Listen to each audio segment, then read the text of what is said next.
Assalamualaikum warahmatullahi wabarakatuh.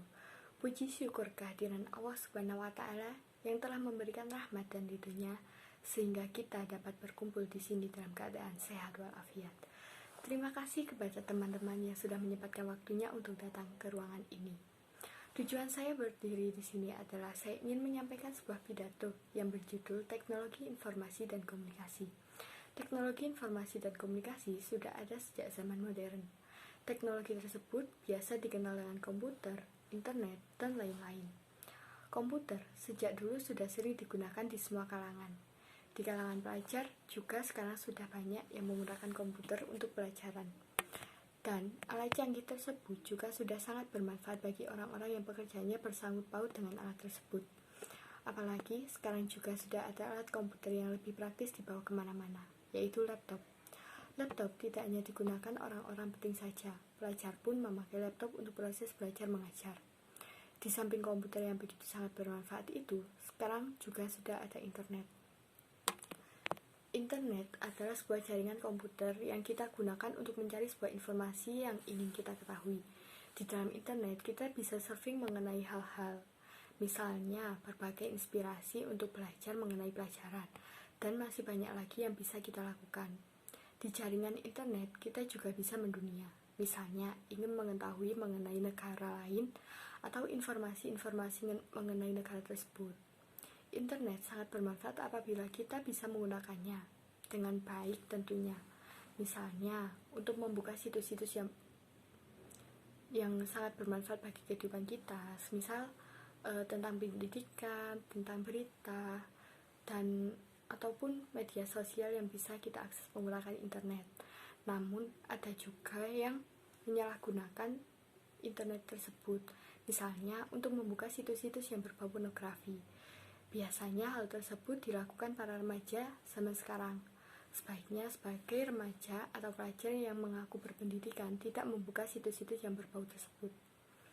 Ini akan sangat merusak otak kita dan akan mencemari otak kita, dan akan lebih baik jika kita membuka situs-situs pelajaran yang sangat bermanfaat bagi kita.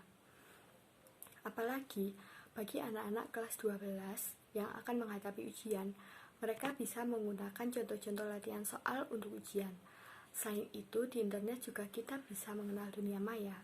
Banyak jejaring sosial yang bisa kita gunakan, seperti misalnya Facebook, Twitter, Instagram, Chip, dan masih banyak lagi. Jejaring sosial ini sudah banyak digunakan semua orang. Di situ juga terdapat dampak positif dan negatifnya. Beberapa dampak positif dari jejaring sosial, kita bisa menjumpai teman-teman yang mungkin kita sudah lama tidak berjumpa dengan mereka, atau bahkan sampai kita itu lost contact dengan mereka. Sarana mencari teman online dari berbagai daerah pun juga bisa. Sarana untuk belajar, sarana mencari hiburan, sarana mencari informasi, dan masih banyak yang lainnya. Pada perkembangannya hingga saat ini, kemajuan teknologi informasi dan komunikasi membawa keuntungan yang baik bagi dunia pendidikan. Tidak hanya terbatas pada teknologi komputer atau perangkat keras dan perangkat lunak yang digunakan memproses dan menyimpan informasi, tetapi juga termasuk teknologi komunikasi untuk mengirimkan informasi. Pada kenyataannya, masih banyak guru yang belum sepenuhnya menguasai dan siap menggunakan teknologi informasi dan komunikasi dalam pembelajaran. Kegiatan belajar mengajar dilakukan dengan metode konvensional tanpa melibatkan penggunaan teknologi informasi dan komunikasi, baik pada tahap persiapan, pelaksanaan, maupun tahap evaluasi pembelajaran. Pelaksanaan kegiatan belajar mengajar dilaksanakan dengan cara konvensional, yaitu dengan metode ceramah ditambah penjelasan dengan tulisan tangan di papan tulis, serta pembagian tugas dan latihan pembelajaran konvensional menempatkan siswa sebagai objek belajar yang berperan sebagai penerima informasi secara pasif. Di sisi lain, ditemukan banyak dampak negatif penyalahgunaan penggunaan internet oleh siswa sekolah. Misalnya, akses konten pornografi seperti yang telah dijelaskan tadi. Tentunya hal tersebut juga dapat merusak mental siswa sebagai generasi muda. Kemajuan teknologi internet memang memudahkan siswa untuk memperoleh informasi dari media massa. Namun, informasi seperti ini cenderung menjerumuskan remaja atau siswa pada permasalahan seksual dan tingkah laku seksual yang tidak bertanggung jawab. Demikian juga banyak masalah dan perselisihan yang dijalani oleh siswa akibat penggunaan media sosial yang kurang bijak.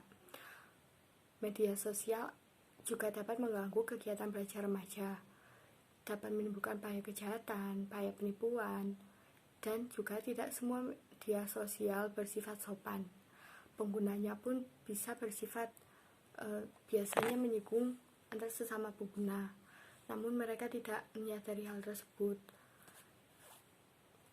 Pidato ini dilakukan dengan tujuan agar semuanya dapat mengetahui baik buruknya teknologi informasi dan komunikasi, dan juga mungkin diharapkan bisa untuk diterapkan teknologi informasi dan komunikasi dalam beberapa hal terkait dengan pembelajaran atau pendidikan, sehingga diharapkan dapat meningkatkan kualitas pembelajaran. Demikian pidato singkat dari saya. Saya Isyajian Kamalia mohon undur diri dan mohon maaf bila terdapat salah kata. Pergi belayar ke Pulau Bali. Sampai jumpa kembali. Wassalamualaikum warahmatullahi wabarakatuh.